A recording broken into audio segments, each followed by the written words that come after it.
आज जो मेरे साथी मंत्री बिल लेकर आए हैं उसके समर्थन में मैं खड़ा हुआ। माननीय अध्यक्ष जी, मैं सुबह से जो चर्चा चल रही है 12 बजे से। ओके एक मिनट चेक करा। हाँ एक सेकंड चेक करा। सेकंड में करा रहे हैं, चेक करा। माननीय अध्यक्ष जी, 2 मिनट लगता है कभी। सुबह से जो चर्चा चल रही है उसको मैंने बारीकी से सुना है। मुझे लगता है या तो निर्दोष भाव से या तो राजनीतिक कारणों से ढेर सारी भ्रांतियां कई सदस्यों के मन में भी है और कई सारी भ्रांतियां सदन के माध्यम से, आपके माध्यम से पूरे देश भर में फैलाने का प्रयास भी हो रहा है। बिल पर चर्चा का जवाब तो माननीय रिज्जू साहब देंगे।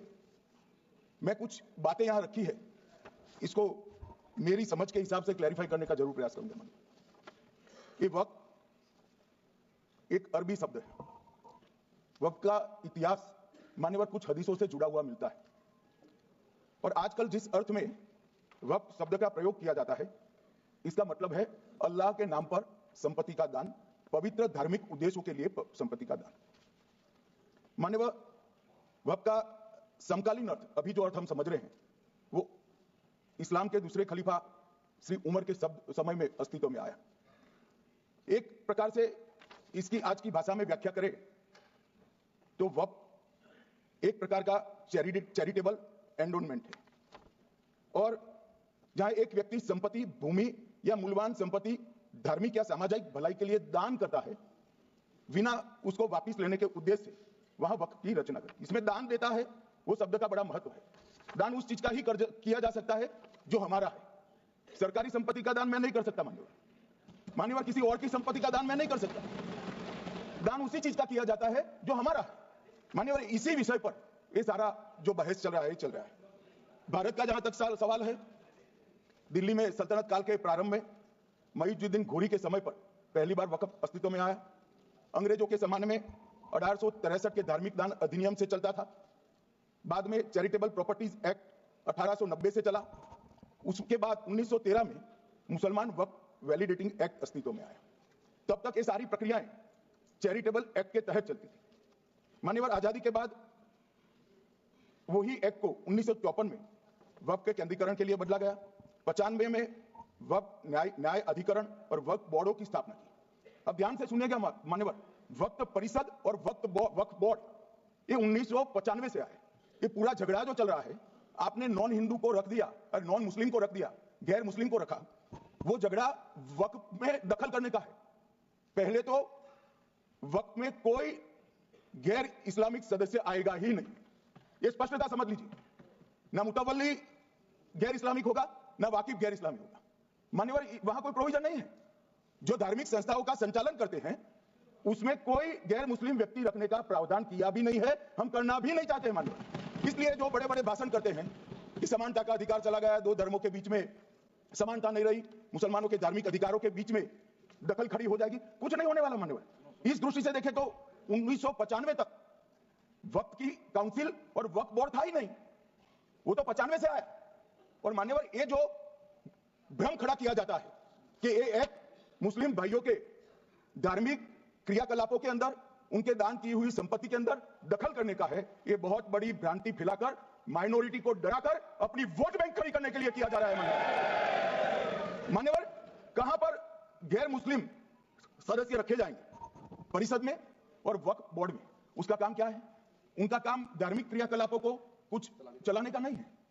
वो शुद्ध रूप से वक्फ का जो कानून, दान के लिए किसी ने दी हुई संपत्ति, उसका एडमिनिस्ट्रेशन अच्छे से चल रहा है नहीं चल रहा है, कानून के हिसाब से चल रहा है नहीं चल रहा है, या तो दान जिस चीज के लिए दिया गया, इस्लाम धर्म के लिए दिया गया, गरीबों के भोजन के लिए दिया गया, गरीबों के उद्धार के लिए, वो उद्देश्य के लिए इसका उपयोग हो रहा है नहीं हो रहा है, इसका नियमन करने का काम है मान्यवर। अब मैं इसको मान्यवर बाकी सारे धर्मों के साथ कंपैरिजन करते हैं और कहते हैं दखल किया है, मैं उसको स्पष्ट करना चाहता हूं। मान्यवर वक्फ जो है वो हमारे यहां ट्रस्ट एक्ट है, इसमें ट्रस्ट है। तो ट्रस्ट के अंदर जो ट्रस्ट को बनाते हैं वो ट्रस्टी होते हैं और एक मैनेजिंग ट्रस्टी होते हैं। वक्फ में वाकिफ होता है, वक्फ होता है और मुतवल्ली होता है। ये सारे इस्लाम के अनुयायी हैं। अरे भाई, आप कह रहे हो, हम तो कह रहे हैं क्योंकि इसका वक्फ शब्द ही इस्लाम से आया है, इसलिए हम कह रहे हैं कि वक्फ वही कर सकता है जो इस्लाम का अनुयायी हो। अब आप उसका विरोध कर रहे हो, तो आप तो वक्फ में भी नॉन इस्लामिक आदमी चाहते हो। मान्यवर क्या कह रहे हैं? हम इसलिए कह रहे हैं कि वक्फ वही कर सकता है जो प्रैक्टिसिंग इस्लाम को प्रैक्टिस करता होगा, क्योंकि मान्यवर इसकी उत्पत्ति ही इस्लाम के सिद्धांतों से हुई। अब मान्यवर वक्फ धार्मिक हुआ, वक्फ बोर्ड नहीं हुआ, वक्फ परिषद भी नहीं हुई। अरे सुनो भाई, मान्यवर ट्रस्ट के अंदर ट्रस्टी जो होते हैं, जो चर्च होगा तो क्रिश्चियन होंगे, पारसी भी होंगे, पारसी के लिए वो ट्रस्ट होगा, तो हिंदू होगा तो हिंदू के लिए। अब चैरिटी कमिश्नर हम कहेंगे कि भाई मुस्लिम क्यों आया? मुझे बताओ, चैरिटी कमिश्नर एक्ट में मुसलमान चैरिटी कमिश्नर बन सकता है या नहीं बन सकता है? उसको ट्रस्ट नहीं चलाना है, उसको चैरिटी के कानून के हिसाब से वो ट्रस्ट चले, उसकी देखरेख करनी है। ये धार्मिक नहीं है, ये धर्म का काम नहीं है मान्यवर, ये एडमिनिस्ट्रेटिव वर्क है। और इसलिए तो फिर चैरिटी कमिश्नर हिंदू होगा तो वो क्रिश्चियनों के ट्रस्ट का कैसे देखरेख करेगा? चैरिटी कमिश्नर क्रिश्चियन होगा तो जैनियों के और हिंदुओं के ट्रस्ट का कैसे देखरेख करेगा? अब बताओ कि सारे ट्रस्ट के चैरिटी कमिश्नर अलग अलग देश तोड़ दोगे आप लोग, तोड़ दोगे। हमने साहब, मैं अभी भी आपके माध्यम से, इस सदन के माध्यम से देश भर के मुसलमान भाइयों बहनों को कहना चाहता हूं, आपके वक्फ में एक भी नॉन मुस्लिम नहीं आएगा। ये एक्ट में ऐसा कोई प्रावधान नहीं। मगर जो वक्फ बोर्ड है और वक्फ परिषद है, उसका काम क्या है? वक्फ की संपत्तियां मान्यवर बेच खाने वाले लोगों को पकड़कर इसके बाहर निकालने। वक्फ के नाम पर औने पौने दाम में संपत्तियों को 100-100 साल तक किराए पे देने वाले लोगों को पकड़ना है। वक्फ का जो पैसा होता है, इनकम जो घिरती जा रही है, जिसके माध्यम से माइनॉरिटी का विकास करना है, माइनॉरिटी को आगे बनाना, इस्लाम धर्म की सारी धार्मिक संस्थाओं को पुख्ता करना है, ये पैसा जो चोरी होता है ना, उसको पकड़ने का काम वक्फ बोर्ड, वक्फ परिषद करे। और मान्यवर वो चाहते हैं कि इनके राज में जो मिलीभगत चली वो चलती रहे, ये नहीं चलेगी, ये नहीं चलेगी। और मान्यवर मैं आज आपको बताना चाहता हूं क्या स्थिति हुई है। मान्यवर सबने कहा, रिपीटेशन भी होगा, परंतु मैं कहना चाहता हूं मान्यवर कि वक्फ के 2013 में जो अमेंडमेंट्स आए, अब बिल किरण भाई का है, मगर मैं कह सकता हूं कि वक्फ का 2013 का अमेंडमेंट न किया होता तो ये बिल लाने की शायद जरूरत न पड़ती। सब कुछ अच्छा चलता था, 14 में चुनाव आने वाला था, 13 में रातों रात तुष्टीकरण करने के लिए वक्फ कानून को एक्सट्रीम बना दिया गया। और मान्यवर इसके कारण क्या हुआ? इसके कारण दिल्ली लुटियन की 123 वीवीआईपी संपत्ति कांग्रेस सरकार ने जब चुनाव मुहाने पर थे, 25 दिन दूर था, वक्फ को देने का काम कर दिया। दिल्ली वक्फ बोर्ड ने उत्तरी रेलवे की भूमि वक्फ के नाम घोषित कर दी। हिमाचल में वक्फ की संपत्ति बताकर उस पर अवैध मस्जिद बनाने का काम किया। 250 हेक्टेयर क्षेत्रफल वाले 12 गांव पर वक्फ का स्वामित्व हो गया तब तमिलनाडु में। और मान्यवर तमिलनाडु के 1500 साल पुराने तिरुचेंदुरई मंदिर की 400 एकड़ भूमि को वक्फ की संपत्ति घोषित कर। ये जब मंदिर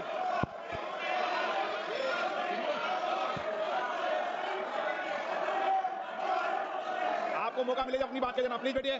मान्यवर कर्नाटक की, आपको मौका मिलेगा अपनी बात कह देना, आप भी बहुत मिसलीड करते हैं, बैठिए गृह मंत्री जी। मान्यवर कर्नाटक की मणिपट्टी समिति का रिपोर्ट मैं पढ़ रहा हूं, इसमें मेरा कुछ नहीं है, खड़े मत हो जाना।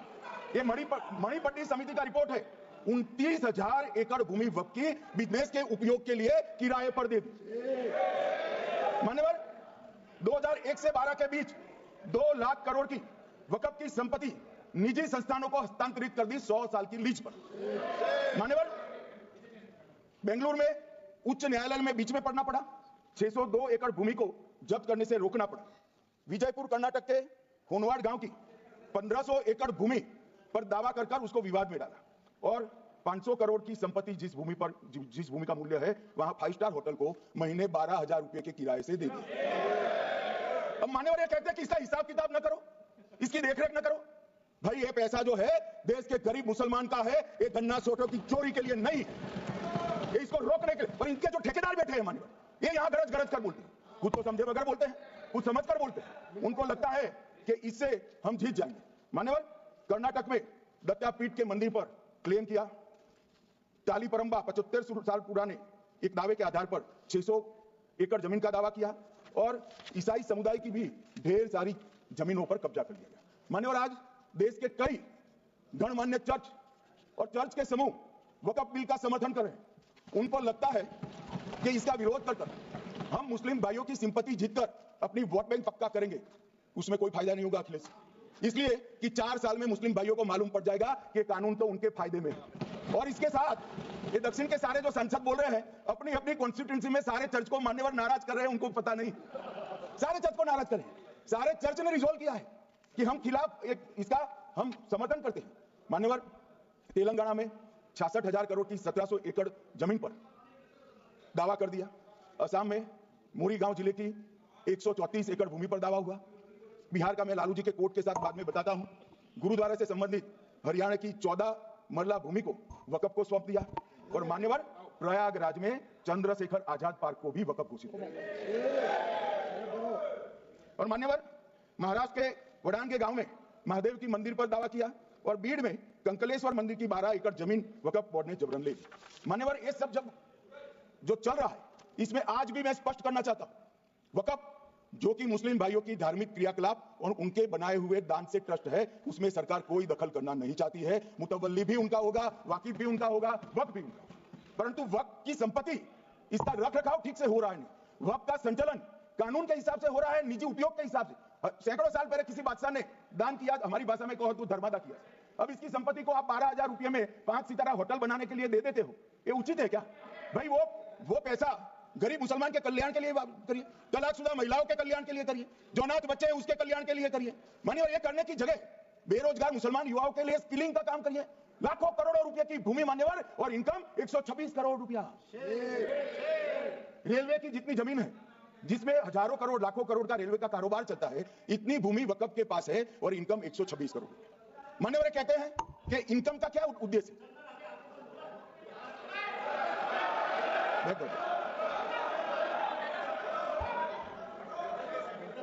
मान्यवर, मैं दादा की टेंशन समझ रहा हूं, बंगाल के मुसलमान भी सुन रहे हैं, तो उनको टेंशन होना स्वाभाविक है। मान्यवर लालू प्रसाद जी आज आरजेडी के सारे सदस्य बोले, जब 2013 का अमेंडमेंट आया, मैं लालू जी का तो पूरा पढ़ना चाहता हूं, बाकी सदस्यों का सिर्फ टोकन पढ़ूंगा। लालू जी ने क्या कहा? मैडम, सरकार जो यह संशोधन विधेयक पेश किया है, सरकार की पहल का हम स्वागत करते हैं। शाहनवाज हुसैन जी और अन्य माननीय सदस्यों ने अपनी बातों को यहां रखा, मैं उसका समर्थन करता हूं। आप देखिए, सारी जमीनें हड़प ली गई है, चाहे सरकारी हो या गैर सरकारी। वक्फ बोर्ड में जो काम करने वाले लोग हैं उनके द्वारा सारी प्राइम लैंड को बेच दिया गया है। पटना में ही डाक बंगले की जितनी प्रॉपर्टी थी सब पर अपार्टमेंट बन गए। इस तरह की काफी लूट खसोट हुई है। हम संशोधन विधेयक तो आपको अंत में लाए हैं, समर्थन करते हैं, लेकिन मैं चाहता हूं कि भविष्य में आप कड़ा कानून लाइए और ये जो चोरी करने वाले लोग हो उनको जेल की सलाखों के पीछे। अब सब लालू प्रसाद की इच्छा इन्होंने तो पूरी नहीं की, नरेंद्र मोदी जी ने पूरी कर दी। ये लालू जी ने कहा था एक कड़ा कानून लाइए। मान्यवर शरीफुद्दीन शरीफ उन्होंने कहा, मंत्री जी समझते हैं कि शायद इससे मुसलमानों का वोट मिल जाएगा, लिहाजा मुसलमान लोगों ने भी खुद ही तबाही मचाई है, इसलिए मैं गुजारिश करूंगा कि इसके लिए आप सख्त कानून बनाइए, उनके हाथों में हथकड़ियां पहनाइए और जो उनके कब्जे किए हैं वो जमीनों को बेचकर गरीब और तलाकशुदा मुस्लिम बहनों का कल्याण करिए।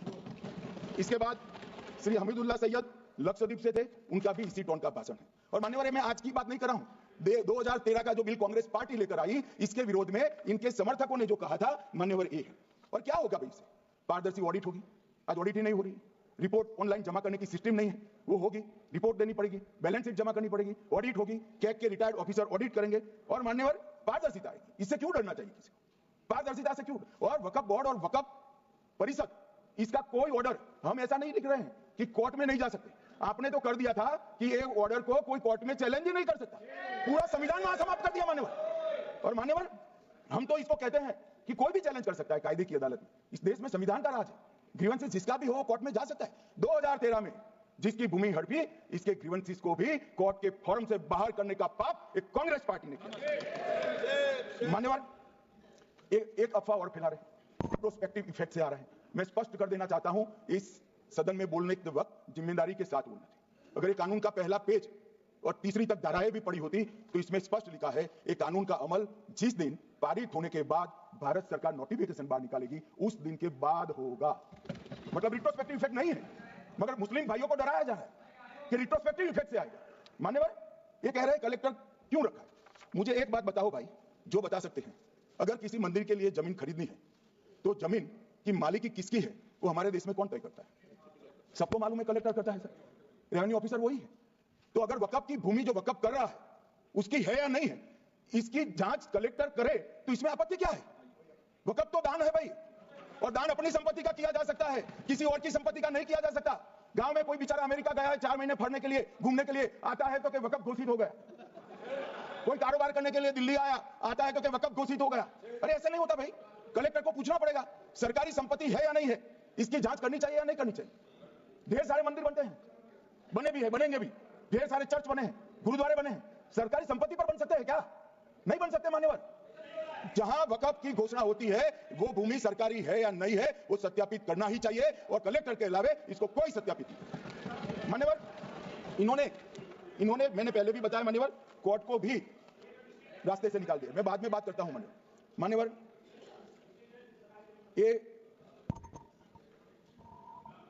मान्यवर एक उपयोग के आधार पर वक्फ की समाप्त। मान्यवर ये कह रहे हैं कि सैकड़ों सालों से वहां प्रैक्टिस है।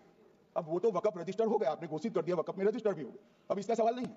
मगर सैकड़ों साल की प्रैक्टिस, मुगलों के समय की प्रैक्टिस आज घोषित की जा सकती है क्या? अगर वहां नमाज पढ़ रहे हैं तो लोग देखते होंगे, कब्रिस्तान होगा लोग देखते होंगे, दरगाह होगी तो लोग देखते होंगे, और घोषित भी हो चुका होगा, रजिस्टर भी हो चुका होगा। अब अगर आप वक्फ घोषित करना है तो उसको ऐसे नहीं कर सकते मान्यवर, अधिकृत करना चाहिए।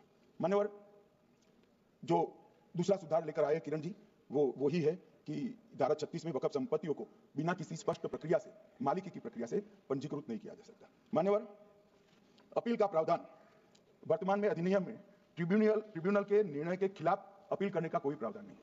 ये दृष्टिभ्रम खड़ा कर रहे थे गोगाई जी कि हाईकोर्ट में जा सकते, हाईकोर्ट में सिविल सूट नहीं जा सकता, रीट के अधिकारों का उपयोग कर हाईकोर्ट में जा सकते। सिविल सूट में ज्यादा प्रोटेक्शन मिलता है मूल मालिक को, आपने सिविल सूट को खत्म कर दिया था। रीट के जुडिक्शन बहुत सीमित है, हम सब जानते हैं कि ये सीमित कर दिया गया था, आप भी जानते हो, मगर आपको वोट बैंक चाहिए। मान्यवर ये हमारा स्पष्ट सिद्धांत है भारतीय जनता पार्टी की, मोदी सरकार का, कि वोट बैंक के लिए हम कोई कानून नहीं लाएंगे। कानून न्याय के लिए होता है, कानून लोगों के कल्याण के लिए होता है। इन्होंने कहा कैसे कैसे कानून आए हैं, मैं बता देता हूं सब।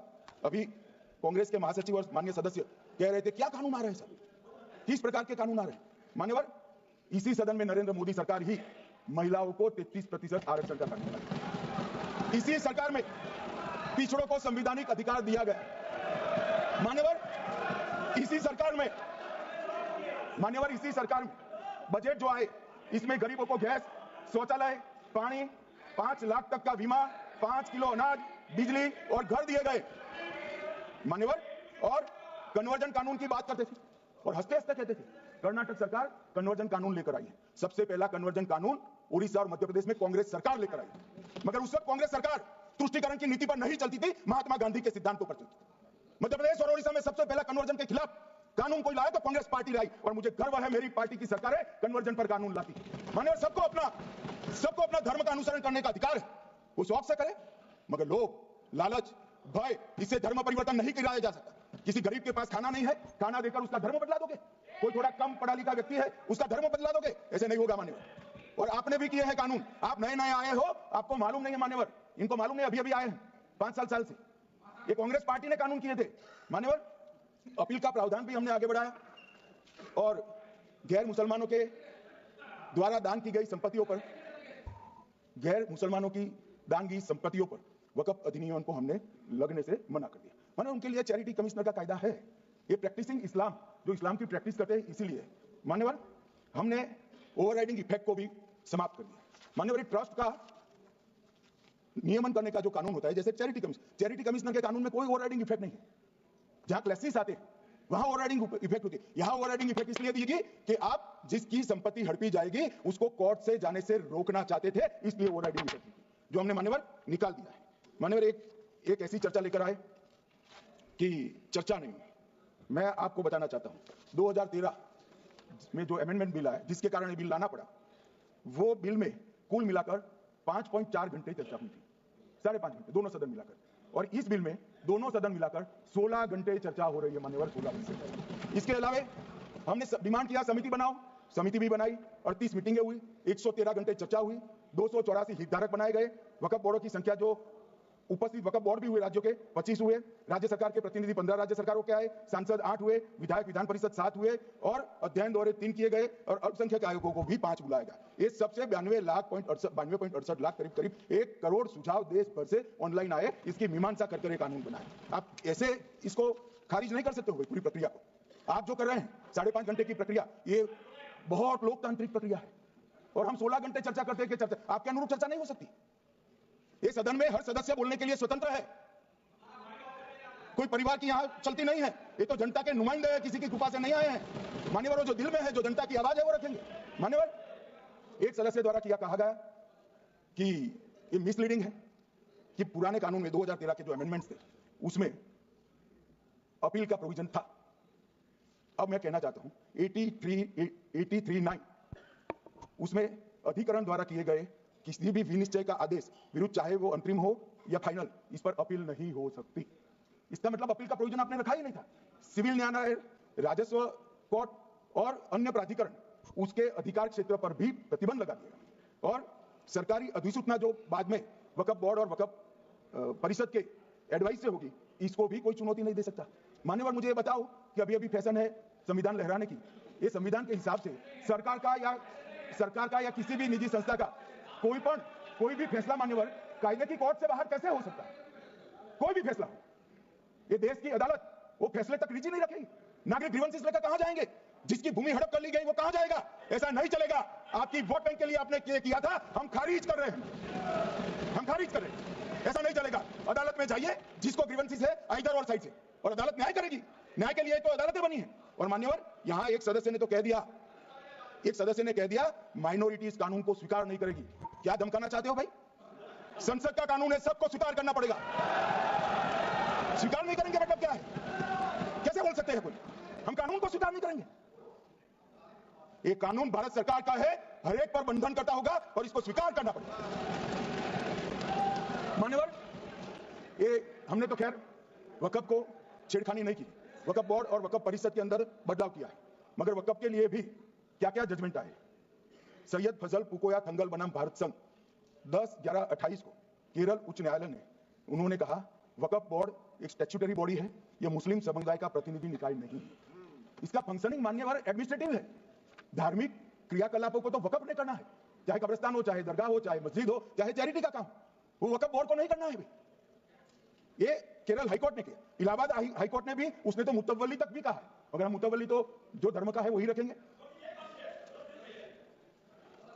मान्यवर, इन्होंने कहा एक मुतवल्ली के कर्तव्य विशुद्ध रूप से धर्म निरपेक्ष कैरेक्टर है, मगर हम मुतवल्ली को छू नहीं सकते। मान्यवर ये कह रहे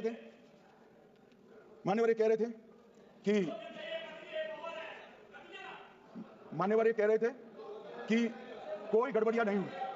मान्यवर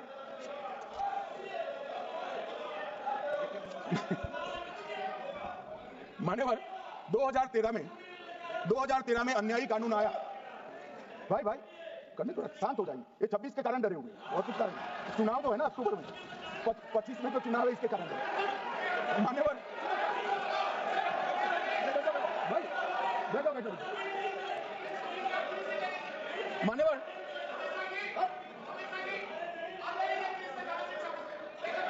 बैठो। बंगाल में आकर कहूंगा ये राजनीतिक हिसाब किताब का अखाड़ा नहीं है, छाती पर ठोक कर कहूंगा ज्यादा सिखाएंगे। मान्यवर 2013 के, अरे बैठ जाओ वकील साहब बैठ जाइए। मान्यवर 2013 में वो भी रिपीट होने वाले हैं। मान्यवर 2013 में बैठ जाओ। मान्यवर 1913 से लेकर 2013 तक, 1913 से 2013 तक वक्फ बोर्ड का कुल एकड़ में भूमि सब वक्फ का मिलाकर 18 लाख एकड़ था। मेरी विनंती है सभी सदस्य इसको ध्यान से सुनिए। 1913 से 2013 तक 18 लाख एकड़, और 13 से 25 तक एक कानून बनने का परिणाम क्या आया? और नई 21 लाख एकड़ भूमि बढ़ गई। अब मान्यवर 39 लाख एकड़ जो भूमि है उसमें 21 लाख एकड़ 13 के बाद है। अब ये कह रहे हैं कि इसका दुरुपयोग नहीं हो रहा है। मान्यवर, और लीज पर दी गई संपत्तियां 20,000 थी और 25 में रिकॉर्ड के हिसाब से, हो सकता है गलत भी हो सकता है, रिकॉर्ड्स के हिसाब से शून्य हो गई। तो मान्यवर संपत्तियां कहां गई? मान्यवर बेच दी गई। किसकी संपत्ति से, किसकी परमिशन से बेचा? मान्यवर मैंने पहले ही कह दिया कि केरल और देश भर के Catholic bishop council, Catholic bishop conference of India, Catholic Congress Kerala, भारतीय कैथोलिक धर्मगुरुओं की महासभा, केरल चर्चों की संयुक्त परिषद, कैथोलिक कांग्रेस केरला, ये सब ने इस बिल का समर्थन करा है और कहा है अन्यायी 2013 का सुधार। हम अकेले नहीं कह रहे हैं मान्यवर। और मान्यवर इसी एक्ट में हमने एक बात कही कि जो योगदान था वक्फ बोर्ड का वो 7% से घटाकर 5%। मान्यवर, अब ये जो कह रहे हैं ये मुसलमान भाइयों के हित में कह रहे हैं जिसका विरोध कर रहे हैं या अहित में? अगर 7 से 5% हमने कम किया तो कहां जाएगा? वो वक्फ में रहेगा। वक्फ बोर्ड का कम किया है। जो मस्जिद चल रही है उसको हमने 2% बढ़ाया है। ये उल्टा समझ रहे हैं मान्यवर। ये बिल जमीनों की सुरक्षा प्रदान करेगी मान्यवर। किसी की जमीन अब घोषणा मात्र से वक्फ नहीं बनेगी, उसको प्रोटेक्शन। मान्यवर, पुरातत्व विभाग और एएसआई की जमीन को हम सुरक्षा देंगे। आदिवासी भाइयों की शेड्यूल 5 और शेड्यूल 6 की जो जमीन है वो सुरक्षित हो जाएगी। निजी संपत्ति जो आम नागरिकों की है वो भी सुरक्षित हो जाएगी। और वक्फ करने के लिए स्वामित्व को दान तो साहब अपनी संपत्ति का ही कर सकते हैं, गांव की संपत्ति का दान नहीं कर सकते। तो वक्फ निजी संपत्ति से ही स्वामित्व के बगैर नहीं हो पाएगा। इसमें पारदर्शिता लाने के लिए सूचना की प्रक्रिया को दाखिल किया गया है। वक्फ बोर्ड की वक्फ की जो संपत्ति घोषित करने की अधिकार थे उसको समाप्त कर दिया, कलेक्टर से सर्टिफाइड कराना पड़ेगा और नए वक्फ पारदर्शी तरीके से पंजीकृत भी करने पड़ेंगे। रजिस्ट्रेशन के बगैर कोई संस्था नहीं चल सकती। और मुस्लिम ट्रस्ट अब तक के जो है उसको हमने इस जो माफ करना, कई सारे ऐसे मुसलमान भाई हैं जो वक्फ के कानून को अंदर दायरे में आना नहीं चाहते। मुझे मिले थे वोरा समाज वाले, वोरा समाज है, अहमदिया है, कई सारे ऐसे समुदाय हैं, सिया भी है, पसमंदाओं के भी कुछ ट्रस्ट हैं। वो सभी को मैं एक आनंद का समाचार देना चाहता हूं, अब मुसलमान भी ट्रस्ट एक्ट के अंदर अपना ट्रस्ट रजिस्टर करा सकता है। इसके लिए कंपलसरी नहीं है कि वो वक्फ के कानून में भी जाए, चैरिटी कमिश्नर एक्ट के तहत वो करने वाला है। मान्यवर, भूमि के रिकॉर्ड का कार्यालय होगा, समाचार पत्र और क्षेत्रीय भाषाओं में इसकी एडवर्टाइज दी जाएगी। ढेर सारे प्रावधान मान्यवर इसके अंदर किए हैं। महिला, सिया, पसमंदा, वोरा, अहमदिया, उनका हमने समावेश किया ही है। और उन्होंने कहा, मैं सुन रहा था मान्यवर, एक फैशन हो गई, राम जन्मभूमि का मंदिर बनाने की बात आई तो इस देश के अंदर खून की नदियां बह जाएगी, मुसलमान रोड पर आ जाएगा, मुसलमानों का ये हो जाएगा, वो ट्रिपल तलाक, फिर से डर, सीए आया कि मुसलमानों की नागरिकता चली जाएगी। जिन जिन ने भाषण किया है, एक मुसलमान की नागरिकता गई है तो बता दो। मुसलमान भी जानता है। और मैं तो आपके माध्यम से देश के मुसलमानों को अपील करना चाहता हूं मान्यवर, मैंने बहुत झेला है।